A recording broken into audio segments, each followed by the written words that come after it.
Welcome to my channel.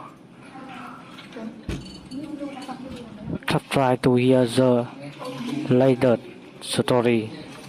She remarked, 5 years and you still couldn't manage the ring I desire while grinning for the snapshots. I replied, fortunately, I no longer need to. When she lifted the lid of the velvet case I pushed across the table, her grin dissolved. For 5 years, I functioned under the belief that my girlfriend Qley and I were aligned as partners. I assumed we were constructing a future piece by piece, a bond rooted in common objectives and reciprocal regard. I have now discovered that we were never aligned at all. I was erecting a home and she was merely residing in it, griping that it wasn't a palace. I am an engineer.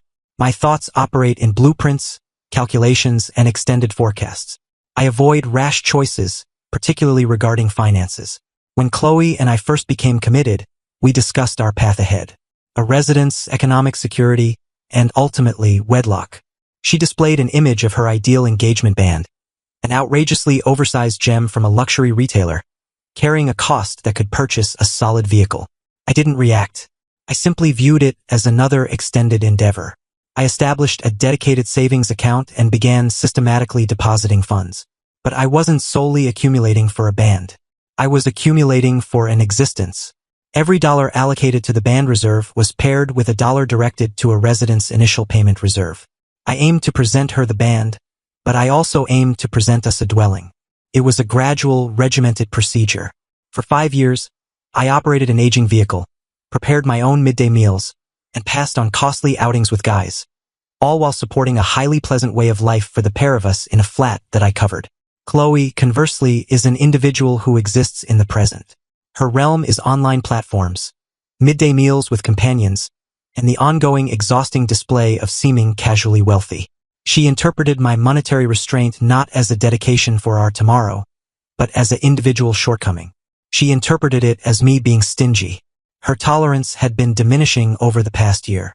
The suggestions about becoming engaged grew less indirect, and her remarks about my expenditure patterns became more sharp. The tipping point arrived on the evening of our 5th milestone. I had arranged a unique meal at an upscale eatery with 2 other pairs, our nearest allies.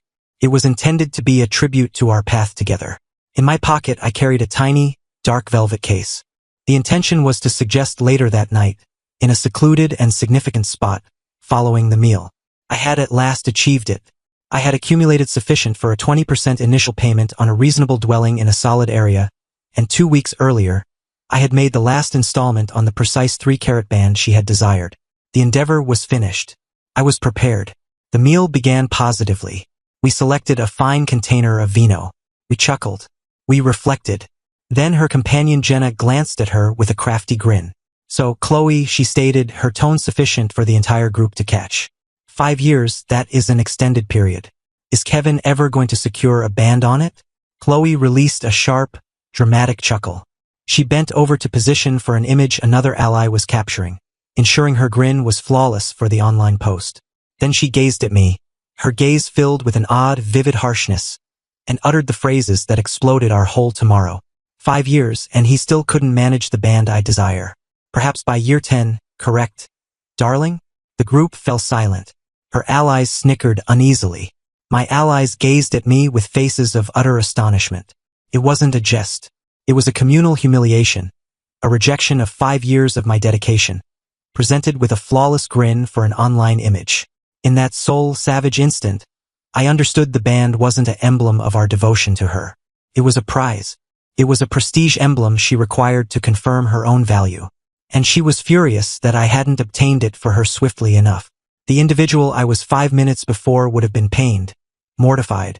He would have attempted to justify himself. But that individual was vanished. In his stead was another, someone chilled and lucid and concluded. The engineer in my mind assumed control, assessed the factors, and identified only one rational outcome. The endeavor had been terminated.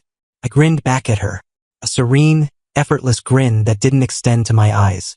Fortunately, I stated, my tone completely steady. I no longer need to. Her grin wavered. The allies glanced to and fro between us, bewildered. Before she could reply, I extended into my pocket and retrieved the tiny, dark velvet case. Her gaze brightened.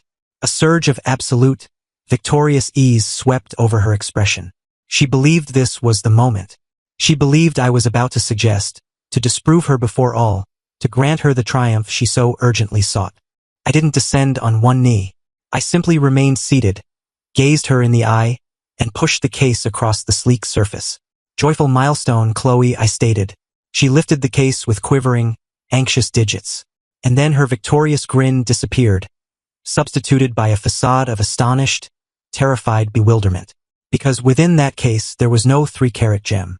There was no band whatsoever. There was merely a lone, precisely creased sheet of paper. She gradually uncreased it. I didn't require seeing her expression to recognize her look. I had already shifted my seat back, risen, and was proceeding toward the restaurant's departure. The contents of that sheet were my ultimate statements in this 5-year extended discussion. And I was no longer at the group. Update 1. The stroll from that eatery to my vehicle seemed like the initial strides of a liberated individual. My device began vibrating before I even ignited the motor. But I simply placed it on the adjacent seat and departed. I didn't return to the flat. I headed to my workplace, a calm, barren space where I could reflect. The vibrating from my device was unceasing. I eventually retrieved it. Numerous overlooked calls from Qley and her allies. A series of messages, each more agitated than the previous. What was that? What was on that sheet? "Kevin, this isn't amusing. Return here. You utterly destroyed my milestone. How could you be so harsh?" I didn't respond. I simply accessed my portable computer and began disentangling the chaos of an existence I had constructed around her. For those of you curious, what was on that sheet inside the velvet case? It wasn't a note. It was an invoice. It was a precisely arranged, detailed roster I had output in my workplace that afternoon, right before heading to the gem specialist to collect her band. I had an abrupt, shadowy foresight that the night might not proceed as intended, and I readied a backup. The roster stated topic, 5-year milestone. Monetary assessment. Item 1, initial payment on your firm vehicle. 2022 model year, $5,000. Item 2, your portion of getaway to Italy. Summer 2023, $3,850. Item 3, your remaining credit line balance settled completely. Winter 2024, $7,200. Item 4, various luxury purses and footwear. Past 24 months, roughly $8,500. Item 5, support for your ladies' excursions. Las Vegas, Miami, $2,500. Total supports to individual way of life reserve, 2021 to 2025, $27,150. And at the base, a last straightforward phrase. Expense of requested engagement band, $26,500. Appreciate assisting me understand I already executed the commitment. The yields were just unsatisfactory. That was all. No sentiment, just chilled, solid figures. The figures narrated a tale that she couldn't dispute. The funds she had been awaiting for me to expend on her band had in reality already been expended on her. I arrived at the flat late that night to a vacant space. She had obviously departed to an ally's location. The initial action I took was alter the locks. The following morning, I was at the financial institution when it opened. I shut our shared savings account, the one for the resident's initial payment, and transferred the assets into a fresh individual account. I terminated her additional credit line. She appeared around midday that day, her face ashen and her eyes swollen. Her key naturally didn't function. She began striking the door. I allowed her to remain there for a period before I opened it. "You have 5 minutes to clarify yourself," she stated, her tone quivering with fury. "I don't require 5 minutes," I stated, resting against the doorframe. That sheet clarified everything. "We are finished, Qley. You are ending with me? Over a prank after 5 years? "Yes," I stated, because it wasn't a prank. It was a bill. You issued me a bill for your attachment, and I have determined the cost is excessive. You perceive me as nothing more than a financial source, a method to an objective. The issue for you is this financial source is now shut. But our existence, my belongings, my vehicle," she faltered. "This is my flat, Qley. The agreement is in my name. The vehicle is also in my name. I recommend you begin preparing for both. You have 1 week to remove your belongings from my residence." Her fury collapsed into urgency. "But I can't manage the vehicle installments. I can't manage a fresh flat. That appears like an individual monetary issue," I stated. "You should likely begin crafting a calculation sheet. I find them quite useful. I shut the door on her astonished expression. The week that ensued was a contest of determination. She attempted all. She dispatched her allies to converse with me. She had her mother contact me, who informed me I was shattering her daughter's spirit. I courteously informed her mother that her daughter's spirit appeared to be situated in a gem retailer showcase, and that I was no longer curious in making installments on it. During that week, I did something I had been delaying. I headed to the secure in my storage and extracted the actual band. It was precisely what she desired. 3 carats, impeccable quality, placed in a basic platinum strip. It was stunning, and it seemed like a tainted item in my palm. It was a tribute to a deception. I had completed my portion of the agreement, but she had neglected to complete hers. She had neglected to be an ally. At the week's conclusion, she had still not prepared any plans to relocate her belongings. She believed I was pretending. On the last day, I had a relocation firm expertly bundle every item that pertained to her. They transported it all to her parents' residence, where I knew she would need to go. That night, I was solitary in my flat, encircled by the vacant areas she used to fill. It seemed pure. It seemed peaceful. I rested on my sofa and gazed at the engagement band, positioned on the low table. I experienced a deep feeling of sorrow, not for her, but for the 5 years I had devoted on an endeavor that was condemned from the beginning. But I also experienced a feeling of liberation. I no longer had to accumulate for a band I didn't wish to present, for a woman I no longer admired. The endeavor was concluded, and all the resources were mine once more. Final update: it has been 6 months since the evening of our 5th milestone meal. The procedure of advancing has been like restoring an aged dwelling.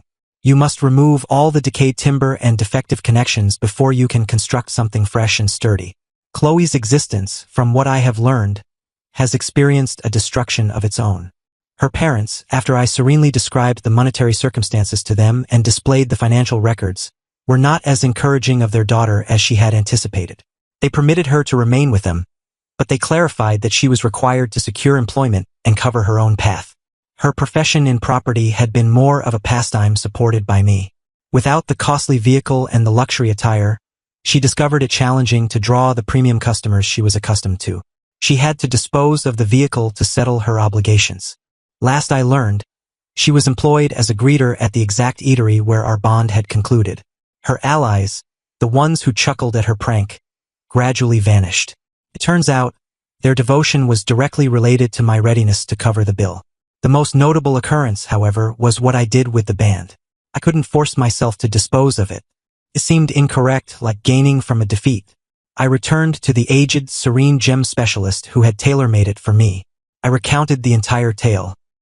He was a gentle man in his 70s, and he simply nodded mournfully, as if he had heard 100 comparable accounts. I inquired if he could perform something for me. I had him extract the large, 3-carat gem from the mount. Then I had him take the platinum from the strip, dissolve it, and shape it into something else, a basic, plain currency holder. It was emblematic. The substance that was intended to link me to an existence of anticipation was now restructured to contain the results of my own efforts. As for the gem, I had it placed into a basic, graceful pendant. Not for anyone else. For my sister. For her 40th celebration. I presented it to her. She had been my greatest advocate through all of this, and I wanted her to possess something lovely with no conditions. With my tomorrow now my own, I executed a significant existence shift. I took the funds I had accumulated for the resident's initial payment, and I committed it in myself. I departed my reliable but unsatisfying engineering position and launched my own advisory company, focusing on a specific sector of my discipline I was enthusiastic about. It was a gamble, but for the first time I wasn't fearful to accept one. 2 months prior, my new company secured its initial large agreement. To market, I ventured to a modest, understated eatery alone. It was there that I encountered Kate. She was my attendant. She was a lone parent, laboring 2 positions to fund her nursing education.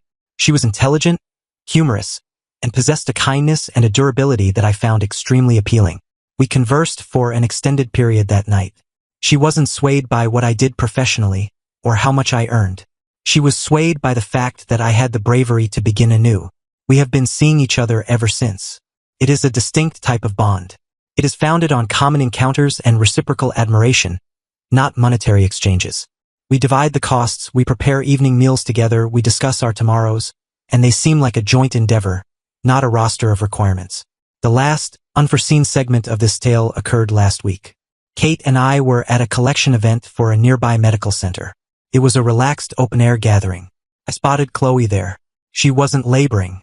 She was on an outing with a man who appeared to be at least 30 years senior to her. A man who was sporting a timepiece that exceeded the cost of my initial vehicle. She appeared unhappy, her grin as artificial and fragile as it had been on our milestone night. She noticed me. Her gaze promptly went to Kate, assessing her, and then to my arm, likely searching for a costly timepiece. Then her sight dropped on something in my grasp. I was settling for a set of beverages, and I extracted my currency holder to obtain some paper. The basic, graceful platinum currency holder. She identified the luster of the material. I witnessed the precise instant of identification in her gaze. The color emptied from her face. She understood precisely what she was observing. She was observing the dissolved remnants of her ideal band, now being utilized to secure $20 notes for a set of Alesh at a benevolence gathering. It was the supreme declaration that everything she deemed vital, the band, the prestige, the platinum strip, had been altered into something functional, beneficial, and entirely under my authority. She shifted away rapidly, drawing her senior, affluent companion in the reverse path. I glanced over at Kate, who was chuckling with one of her classmates from nursing education. I approached and passed her a beverage. She grinned at me, a genuine grin, one that extended to her eyes. In that instant, encircled by the noises of a regional group and decent individuals, I understood I was wealthier than I had ever been. I had finally discovered something invaluable, and it had absolutely nothing to do with a band.